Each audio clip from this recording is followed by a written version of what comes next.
우리는 지난주에 이스라엘 백성이 우상의 시대에 떨어졌다는 것을 함께 말씀으로 나누어 보았습니다. 북이스라엘 수도였던 이 사마리아에 바알의 신전이 세워지게 됩니다. 거기에서 바알은 물론 아세라 신상이 들어섰습니다. 왕과 왕비로부터 시작해서 많은 이스라엘 백성이 거기에 절을 하며 제사를 드리기 시작합니다. 바알과 아세라를 숭배하는 이런 우상 숭배가 암묵적이고 또한 뒤에서 몰래 진행된 것이 아니었어요. 이스라엘의 왕이었던 아합이 주도해서 그렇게 진행되고 있습니다. 나라 전체가 이런 우상 숭배라고 하는 이 현상에 떨어지게 된 것입니다. 그 시대를 그래서 우상의 시대라 할 만합니다. 이런 시대에 하나님께서 세우신 사람이 있습니다. 그가 누구냐 하면 엘리야입니다. 하나님의 선지자였습니다. 그는 길르앗의 디셉 사람이었어요. 엘리야라고 하는 이 이름 자체가 우상의 시대에 하나님께서 그 시대 가운데 선포하는 하나님의 말씀이기도 합니다. 그 이름의 뜻은 나의 하나님은 여호와이시다라는 것입니다. 성도 여러분, 오늘 우리는 이 시대에 하나님의 사람으로 저와 여러분을 부르시고 세워주신 줄 믿습니다. 힘과 권세가 아니라 재물이 아니라 하나님만이 참 하나님 되심을 고백하고 선포하며 전하고 살아가도록 우리를 부르신 것이에요. 이것은 예수 그리스도 안에서 하나님을 믿는 우리의 이 시대적인 정체성인 것입니다. 오늘 말씀해 보면 하나님은 엘리야를 아합 왕 앞에 서게 했습니다. 그리고 그에게 하나님의 말씀을 전하고 있습니다. 엘리야가 선포하고 전하는 이 메시지는 그러나 축복이 아니었습니다. 듣기 좋은 말, 칭찬하는 말, 잘 될 것이라고 하는 이런 말이라면 아마 엘리야는 환영받고 대접받을 것입니다. 그러나 엘리야가 전하는 이 하나님의 말씀은 하나님의 진노였어요. 그들 가운데 닥칠 재앙, 가뭄에 대한 것이었습니다. 분명 이런 메시지는 선지자를 곤란하게 만들 것입니다. 핍박과 어려움을 당하게 할 것입니다. 하나님의 진노와 재앙을 선포하는 선지자의 숙명입니다. 저와 여러분이 한번 따라해 보면 좋겠습니다. 하나님의 말씀은 듣기 좋은 말이 아니라 들어야 할 말씀이다. 지금 선지자 엘리야가 아합에게 지금 전하고 있는 말이에요. 듣기 좋은 말이 아니라 들어야 할 하나님의 말씀을 선포하고 있는 것입니다. 선지자는 하나님의 말씀을 대언하는 사람입니다. 하나님의 말씀을 대신 전하는 사람이에요. 때로는 그가 전한 하나님의 말씀 때문에 그래서 선지자들은 순환과 어려움을 마주하기도 합니다.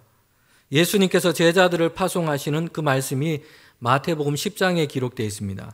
주님께서는 제자들을 세상 가운데 보내시면서 영접받고 환영받고 이런 이야기보다 핍박과 순환에 대한 예고를 더 많이 하십니다. 그들이 가슴에 품고 있고 전하는 이 복음 때문입니다. 예수님이 그리스도시요 예수님이 구원자이시다. 이 메시지 때문입니다. 사람들은 자신이 정말 구원이 필요한 죄인이요 죄 가운데 있다라는 이 메시지를 거북해합니다. 착하게 살고 좋은 일을 많이 해서 하나님 마음에 들 수 있다 생각하는 사람들도 있습니다. 그런데 제자들이 전하는 이 메시지는 그들의 생각에 부딪히는 것이요 거치는 것이었습니다. 사람들에게는 전혀 가능성이 없습니다. 오직 예수 그리스도의 그 은혜만이 하나님의 구원을 이루십니다. 이 메시지를 많은 사람들은 반가워하거나 달가워하지 않은 것이요. 그래서 제자들은 그들이 가진 이 메시지 복음 때문에 때로는 배척을 당하게 될 것입니다. 성도 여러분, 우상의 시대에 우리가 정말 예수님을 믿으며 그 믿음을 따라 살아가는 것은 이와 같습니다. 예수 그리스도의 복음이 그 구원과 하나님 나라를 얻는 유일한 메시지로 우리가 붙들고 살아갈 때에 우리는 모든 곳에서 환영받거나 영접받거나 이러지는 못할 것입니다. 그러나 주님께서 말씀하세요. 담대해라, 내가 세상을 이기었노라. 여러분, 아합 왕 앞에서 선지자가 지금 엘리야가 선 것입니다. 하나님의 말씀을 그에게 전하고 있어요. 이 말씀은 동시에 우리가 하나님의 말씀을 어떻게 들을 것인가 생각해 보게 합니다. 엘리야가 아합 왕 앞에 전한 이 메시지는 우상 숭배에 대한 경고였고요. 그리고 하나님의 진노와 가뭄이 있을 것이다 라는 선포였습니다. 아합 왕에게는 듣기 좋은 말이 아니라 그러나 들어야만 하는 말씀이었습니다. 사실 오늘 우리는 정보의 홍수 시대에 살고 있습니다. 정보가 범람하고 정말 수많은 정보들이 우리 주변에서 쏟아져 들어오는 그런 시대를 살고 있습니다. 이런 시대에 우리가 안고 있는 문제 현상이 있습니다. 확증 편향이라고 하는 이런 현상입니다. 사람들이 자신의 견해 또 자기 주장에 도움되는 정보만 선택해서 취하는 태도입니다. 자신의 생각에 반하거나 또는 믿고 싶지 않은 이런 정보는 거절하고 의도적으로 외면하는 이런 현상이에요. 인터넷과 사이버 세계에는 지금 인공지능으로 알고리즘이 형성되어 있습니다. 그래서 우리가 자주 보고 관심 있어 했던 이런 관련된 정보 영상들을 추천해서 올려줍니다. 그래서 오히려 자기 세계에 갇히게 되는 것입니다. 정보를 자기중심적으로 선택하고 자기중심적으로 그렇게 만나게 되는 것이요. 그래서 모든 세상의 이런 현상들, 이런 정보들을 자기중심적으로 왜곡해서 해석하게 되는 것입니다. 성경 말씀, 하나님의 말씀을 대할 때도 우리가 빠질 수 있는 위험성이 이것이에요. 확증 편향으로 하나님의 말씀을 듣고 설교를 듣는 것이에요. 나의 생각, 성향에 맞고 내가 원하고 듣기 좋은 말들을 들으려는 이런 기대에 사로잡혀 있게 된다면 우리는 하나님의 말씀과 이 성경 말씀을 그 전체로 보지 못하고 자기중심적으로 왜곡하게 되는 것입니다. 성경에 보면 이 거짓 예언자들이 자주 등장하는 것을 보게 돼요. 그런데 이 거짓 예언자들이 가졌던 특징이 바로 여기에 있어요. 평안하다, 평안하다 얘기를 합니다. 하나님의 진노가 그들 앞에 있고 하나님의 징계가 그들 앞에 놓여 있는데 예레미야 시대의 거짓 선지자들은 사람들이 듣기 좋은 말만 반복한 것이요. 평안하다, 잘 되고 있다, 잘 될 것이다. 성도 여러분, 선지자는 자기가 하고 싶은 말을 하는 사람이 아니고요. 하나님의 말씀을 대언하는 존재입니다. 그리고 하나님의 백성은 자신이 듣고 싶은 말이 아니라 들어야만 하는 하나님의 말씀을 들어야 합니다. 여러분, 그럴 때 하나님의 말씀으로 우리는 피조된 새 사람으로 되어져 갈 것입니다. 엘리야가 전한 이 메시지는 이스라엘 땅 가운데 가뭄이 들 것이다 라는 것이에요.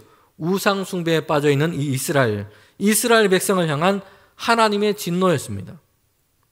그런데 우리에게 이런 의문이 생깁니다. 왜 가뭄인가 하는 것입니다. 사실 하나님이 사용할 수 있는 이 징계의 카드는 얼마든지 많이 있습니다. 성경을 보면 하나님께서 이스라엘 백성 또 이 세상이 죄 가운데 있을 때에 심판과 징계를 하셨던 일들이, 그 사건들이 자주 등장하고 있어요. 노아 시대에 죄악이 온 세상에 간영했습니다. 이때 하나님께서는 어떻게 하셨냐면 물로 세상을 심판하셨어요. 그리고 노아로 하여금 방주를 만들어서 구원의 역사를 이루게 하셨습니다. 하나님의 징계와 심판에 대한 대표적인 사건이 있는데 소돔과 고모라에 대한 심판이었습니다. 이 사건에서 하나님은 유황불을 하늘에서 내리셔서 불로 심판을 하셨습니다. 뿐만 아니라 출애굽하면서 이스라엘 백성이 광야에서 하나님 앞에서 범죄하기도 했습니다. 불순종했고 그들은 불신앙을 하나님께 쏟아냈습니다. 이방 여인과 정을 통하는 범죄를 하기도 했습니다. 금송아지를 만들기도 했어요. 이처럼 이스라엘 백성 불신앙과 불순종 때문에 하나님께서 진노하시고 징계를 내리시는데 전염병이 돌기도 했고 불뱀을 보내시기도 했습니다. 전쟁과 기근을 만나기도 했습니다. 그런데 오늘 이 본문에 보면 아합 시대에 하나님께서 그들 가운데 진노와 징계를 내리십니다. 바알과 아세라를 섬겼던 그런 시대였습니다. 우상 숭배에 빠져 있었어요. 하나님이 내리시는 이 진노가 뭐냐면 가뭄이었다는 것이에요. 열왕기상 17장 1절 하반절에 보면 내 말이 없으면 수년 동안 비도 이슬도 있지 아니하리라. 다른 것도 많은데 왜 하나님께서는 아합 시대에 가뭄이라고 하는 이것을 그들 가운데 진노로 내리셨을까요? 여러분, 거기에는 이유가 있습니다. 이스라엘 백성이 바알과 아세라라고 하는 이 우상을 섬기고 있기 때문이에요. 바알과 아세라는 가나안 농경 문화 속에서 만들어진 신이었습니다. 풍요와 다산을 준다고 했던, 그렇게 섬겼던 신이었어요. 바알은 특별히 비를 관장하는 비의 신이었습니다. 남신이었던 이 바알과 여신이었던 이 아세라가 결합해서 이제 이 땅에 비를 내린다. 사람들은 그렇게 믿었던 것이에요. 특별히 이스라엘과 이 가나안 땅은 강수량이 적은 그런 지역이었습니다. 연간 이 강수량이 적었고 건기와 우기가 있습니다. 특별히 이스라엘 지역에는 그래서 아침과 저녁에 일교차로 생기는 이 이슬로 농사를 짓는 이런 지역들도 있었습니다. 이런 지역적인 배경 때문에 고대로부터 가나안 지역, 이 농경 문화 속에서 발달했던 그런 신이 있습니다. 이게 누구냐 하면 바로 바알이었어요. 농경을 위해서 가장 중요하게 생각했던 이 비가 있는데 이 제때 비를 내리게 하고 제때 이 비를 얻는 것, 이것이 수확과 결실에 가장 결정적이었습니다. 많은 사람들이 바알을 숭배하고 섬겼던 이유는 바로 여기였습니다. 바알이 비를 주관하고 비를 내리게 한다라고 생각했기 때문입니다. 그래서 많은 소출을 얻게 해준다고 사람들은 생각했어요. 아합 시대까지 이스라엘 백성들과 그 지역 사람들이 바알과 아세라를 짝하여 숭배했던 이유가 여기에 있었습니다. 바알과 아세라에게 절을 하면 비가 내리고 풍요와 다산을 얻을 수 있다라고 해서 그들 앞에 빌고 있는 것입니다.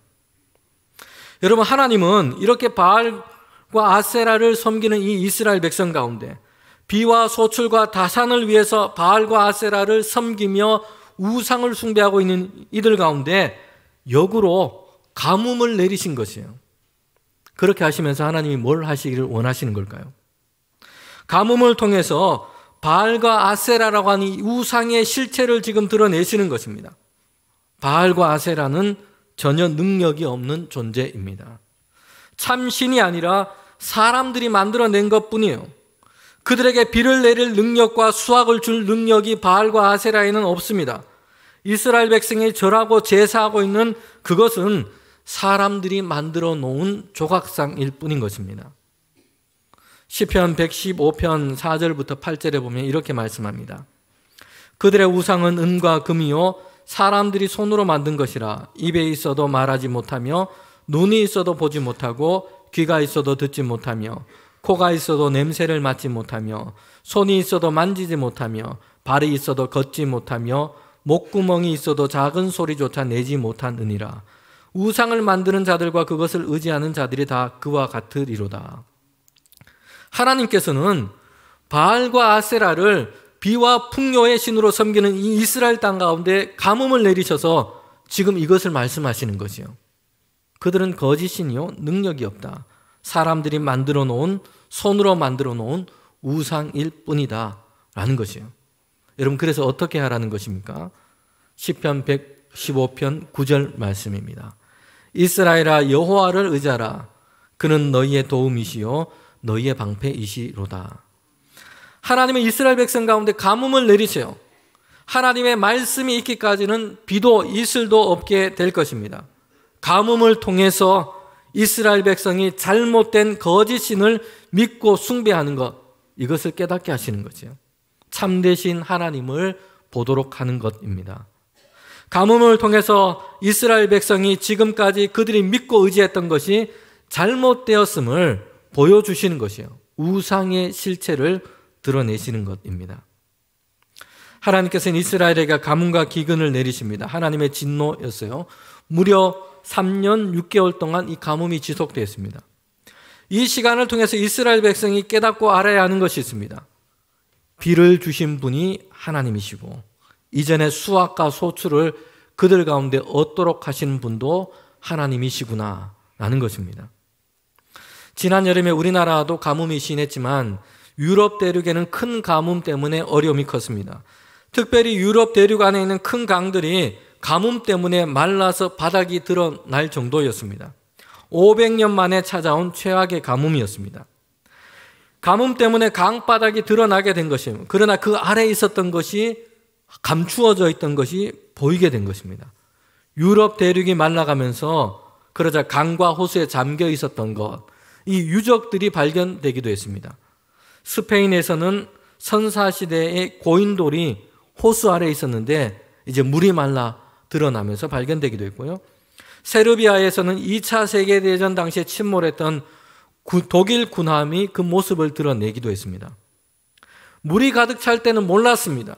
그런데 가뭄이 생기고 물이 빠져나가자 그동안 보지 못했던 것, 그 안에 있었던 것이 드러나서 보이게 된 것입니다.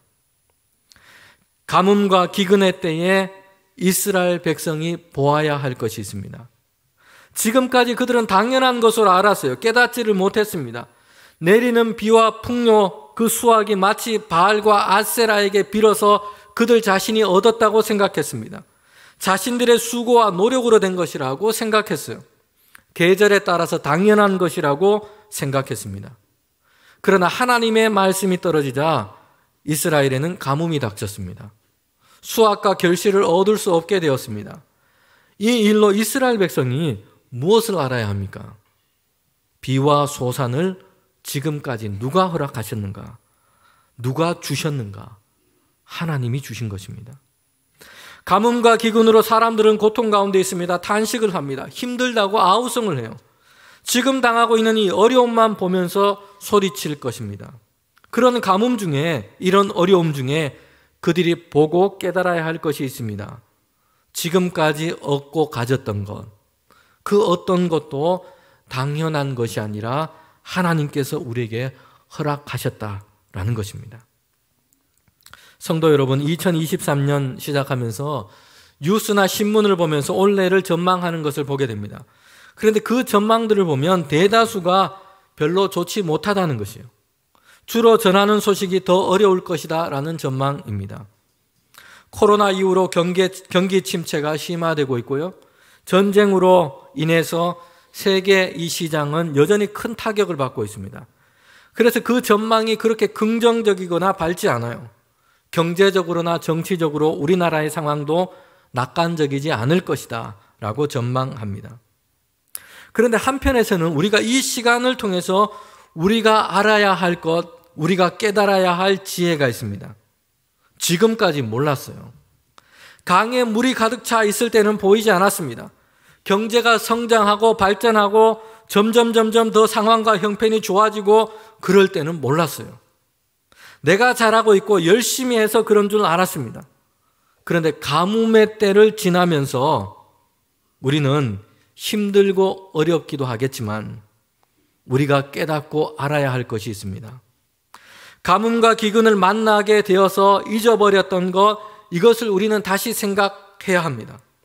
이전까지 하나님께서 채우시고 인도하여 주셨구나. 하나님이 주신 것이었구나 라는 것입니다. 비를 주시고 수확을 얻도록 하신 분이 하나님이십니다.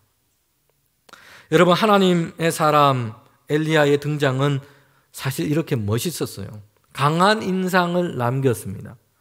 우상에 빠져있던 그 시대 가운데 홀롤단신으로 아합 왕 앞에 선 것이요, 하나님의 말씀을 담대하게 전했습니다. 하나님의 선지자로서 우상 숭배에 빠져있는 사마리아와 아합 왕 앞에 서서 담대하게 거침없이 하나님의 말씀을 그렇게 선포했습니다. 그리고 오늘 그 다음에 어떤 일이 있느냐, 우리는 말씀을 통해서 알게 됩니다. 그 다음에 일어난 일은 도망해서 숨는 것이었습니다. 사실 우리가 기대하는 것은 더 영웅적인 모습이에요. 한 걸음 더 멋지게 나아가는 것입니다. 이것을 보기를 원했습니다. 사마리아에 건축된 바알 신전 앞에서 수많은 이스라엘 백성 앞에서 하나님의 말씀을 외쳐 전하며 증거하는 것, 이런 모습을 우리는 기대했습니다. 그런데 엘리야는 아합 왕 앞에서 하나님의 말씀을 듣고 섰고 선전포고를 했어요. 그런데 그 다음이 뭐냐면 열왕기상 17장 2절부터 3절 말씀입니다. 하나님의 말씀이 엘리야에게 임하여 이르시되 너는 여기서 떠나 동쪽으로 가서 요단 앞 그리시네가에 숨고. 아합 왕 앞에 정말 도전장을 내밀었습니다. 의욕에 차서 이제 다음 스텝으로 가야 할 것 같다는 생각을 합니다. 그런데 도망쳐서 숨는 것이었어요. 왠지 우리의 기대와 다르고 폼이 나지 않습니다. 엘리야는 그리시네가에서 숨었습니다. 거기에 머무는 것이에요. 사마리아에서 떨어져 있는 곳이고요. 요단강 동편입니다. 엘리야의 고향인 길르앗 지방 디셉과 가까운 곳입니다. 성도 여러분, 이 엘리야는 아합 왕 앞에서 사마리아 이 수도에서 하나님의 메시지를 전했습니다. 그런데 그 다음이 뭐냐 하면 고향 땅으로 도망해서 숨는 것이에요. 그리고 그 다음에 이어지는 엘리야의 행보도 있습니다. 그가 숨었던 그리시네가의 이 물도 가뭄으로 다 말라버려요. 그러자 엘리야는 그곳을 떠나서 이번엔 어디로 가냐 하면 사르밧으로 가게 됩니다. 열왕기상 17장 9절 말씀입니다. 너는 일어나 시돈에 속한 사르밧으로 가서 거기에 머물라. 내가 그곳 과부에게 명령하여 내게 음식을 주게 하였느니라. 이 사르밧이라고 하는 곳이 어떤 곳이냐면 시돈 땅에 속해 있던 곳입니다. 지금 이스라엘 땅 전역에 바알 숭배를 주도하고 있는 인물이 있어요. 아합 왕보다 누구였냐면 왕비였던 이세벨이었습니다. 여러분, 이 이세벨은 정략 결혼으로 아합 왕과 결혼했고 이스라엘 땅으로 들어왔던 왕비였어요. 그는 시돈 땅의 공주였습니다. 그가 있었던 그 고향 땅 시돈 땅에서 바알과 아세라를 섬겼는데 이제 이스라엘 땅으로 들어오면서 이스라엘 왕궁으로 오면서 바알과 아세라 이 숭배를 가지고 들어온 것입니다. 지금 엘리야는 바알 숭배에 빠진 이스라엘과 아합 왕 앞에서 하나님의 메시지를 선포한 선지자였어요. 그런데 그를 이제 다시 시돈 땅으로 사르밧으로 가게 하셨다는 것이에요. 여러분, 이처럼 엘리야의 행로는 사람들의 예상을 사실 벗어나 있습니다. 엘리야 자신이 만약 그 행로를 정한다고 했다면 그는 그릿시네가나 사르밧은 생각하지 않았을 것입니다. 다른 곳을 향해서 갔을 것입니다. 엘리야의 이런 행적에 대해서 성경은 반복적으로 말씀하고 있는 것이 있습니다. 그 앞에 이 말씀을 붙이고 있어요. 여호와의 말씀이 엘리야에게 임하니.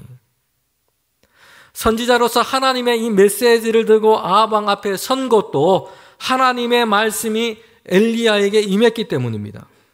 메시지를 멋지게 선포하고 그런데 그 다음이 도망하는 것이었어요. 숨는 것이었습니다. 그릿시네가로 사르밧으로 가는 것이었습니다. 그 다음의 행보 앞에서도 이 말씀이 붙어 있어요. 하나님의 말씀이 엘리야에게 임하니. 성도 여러분, 지금 엘리야의 행로는 어디에 맞춰져 있습니까? 자신의 의지와 의욕이 아니었어요. 성공과 성취를 위한 자신의 계획과 예측을 따른 것도 아니었습니다. 하나님께서 엘리야에게 말씀하시고 이끄시는 대로 거기에 맞춰져 있는 것이에요.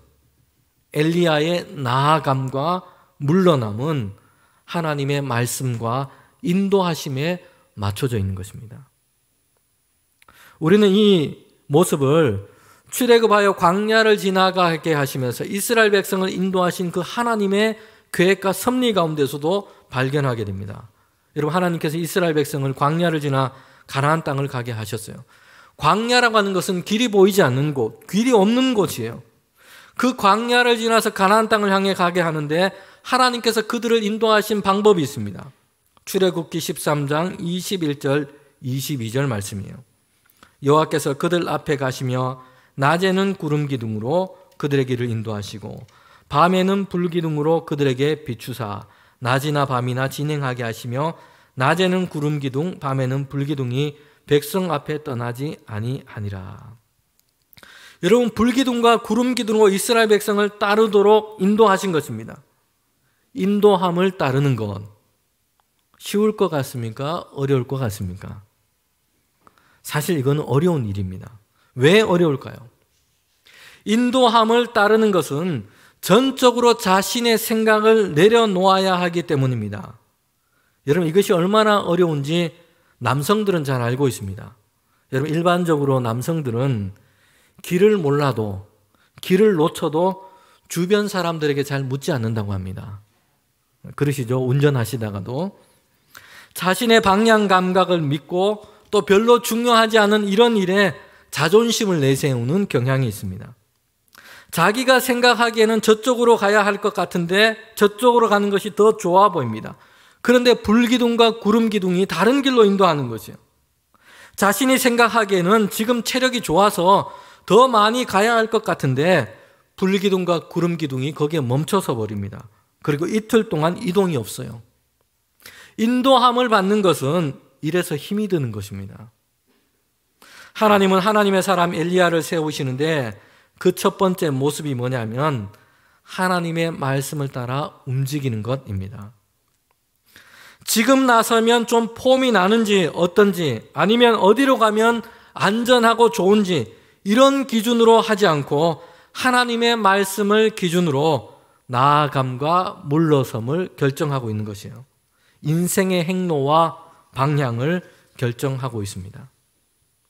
여러분, 두 번째 오늘 말씀에서 보면 하나님의 사람 엘리야를 세우시는데 하나님께서 그에게 주신 훈련, 그에게 주신 것이 있어요. 그것은 하나님의 채우심을 경험하는 훈련입니다. 여러분, 하나님의 말씀이 아합 왕 앞에서 메시지를 전하고는 도망하여 숨는 것이었어요. 그런데 거기 가서 엘리야가 뭘 하라고 하시는가? 별로 하는 일이 없어요. 뭐냐면 그곳에 가서 하나님께서 엘리야를 먹이시는 것. 여러분, 이 이야기입니다. 그리시네가로 가게 했습니다. 거기에서 하나님께서 엘리야를 먹이시는데 까마귀를 보내셔서 아침과 저녁으로 떡과 고기를 먹이셨어요. 아침과 저녁으로 매일 정기 배송으로 로켓 플래시로 아침과 저녁으로 배송을 한 겁니다. 여러분, 그런데 이 까마귀가 어떤 새인 줄 압니까? 까마귀는 엄청난 식욕을 가진 새예요. 다른 짐승의 이 사체까지 뜯어먹는 새가 까마귀입니다. 그래서 이스라엘 사람들에게는 부정한 새로 알려지기도 했습니다. 사실 이 까마귀는 본성상 음식을 배달하기에는 적합하지 않은 존재입니다. 배달 사고가 나기 쉽습니다. 배달하라고 고기를 맡겼는데 가다가 먹어버리기 쉽다는 것이에요. 그런데 이렇게 부정한 새, 이런 식욕을 가지고 있는 새, 이런 새 까마귀를 통해서 하나님은 엘리야를 매일매일 먹이셨다는 것이에요. 그리고 시내가가 마르자 하나님께서는 사르밧 땅으로 가라 하십니다. 이 사르밧에서 누구를 통해서 먹이시느냐, 거기에서 누구를 만나냐 말씀하냐 하면 과부였어요. 당시 문화 안에서 이 과부는 사회 안에 가장 이 가난한 부류의 사람이었습니다. 그 멀리 사르밧까지 가게 하셨는데 엘리야를 먹이시도록 하셨는데 누구를 만났냐? 과부였어요. 그 동네 사는 부자가 아니었습니다. 우리나라에는 아름다운 부자 이야기가 있습니다. 경주 최부잣집 이야기인데요. 가훈 중에 백리 안에 굶어 죽는 사람이 없게 하라. 이것이 가훈이었어요. 그래서 흉년 때가 되면 곡간을 열어서 사람들에게 양식을 나눠주고 그들을 먹이기 했습니다. 엘리야를 사르밧으로 보냈다면 경주 최부잣집처럼 사르밧의 선한 부잣집으로 가야 할 것 같은데 엘리야가 만나야 할 사람은 과부였습니다. 더군다나 생활의 형편이 좋지 않은 정말 생활고에 시달리고 있는 여인이었습니다. 마지막 남은 그 가루를 가지고 아들과 함께 떡을 만들어 지금 죽고자 했던 이 죽음을 기다리려고 하는 이 사람이 바로 이 과부였다는 것이에요.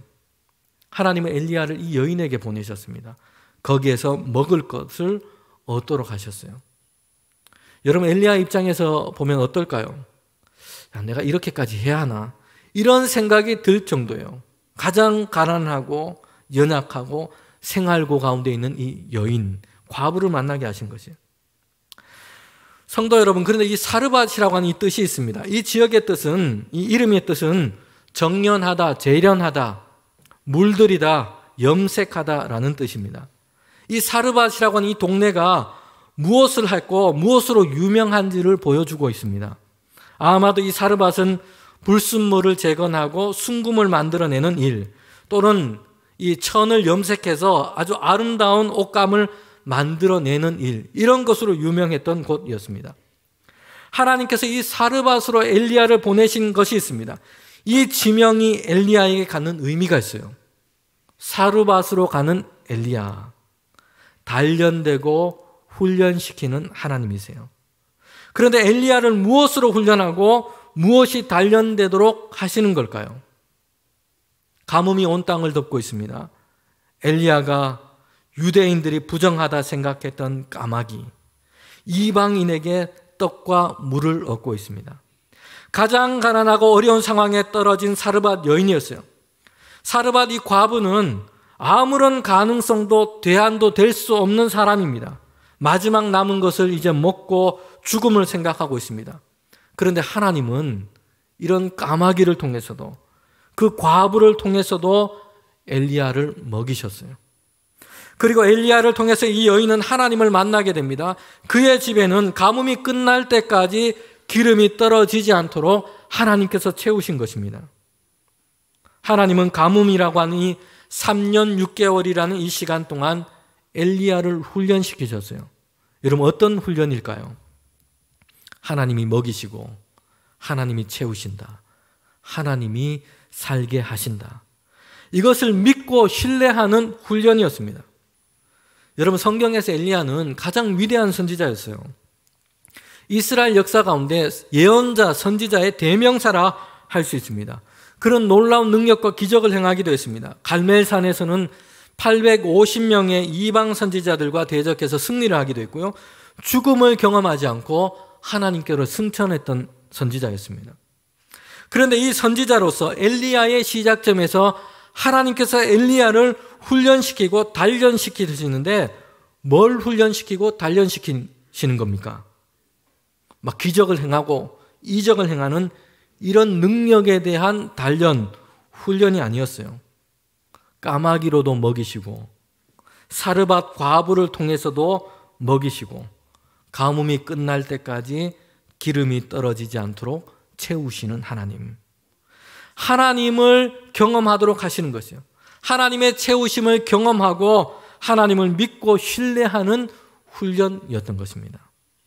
성도 여러분, 올 한 해 우리가 이 세상 가운데서 올 한 해 우리에게 주신 이 시간을 보내면서 전망으로는 어렵다 여러 가지 일들이 있습니다. 그러나 이 시간 통해서 이 시대 가운데 우리가 하나님께서 세우신 하나님의 사람으로 서기를 원합니다. 여러분, 첫 번째 훈련은 하나님께서 먹이시고 하나님께서 채우시고 하나님께서 살게 하신다. 이것을 믿고 신뢰함으로 믿음으로 나아가는 훈련입니다. 하나님은 우리의 연약함을 도우십니다. 그 은혜 가운데 올 한 해를 시작하며 하나님의 사람으로서는 우리 모두가 되기를 주님의 이름으로 축복합니다.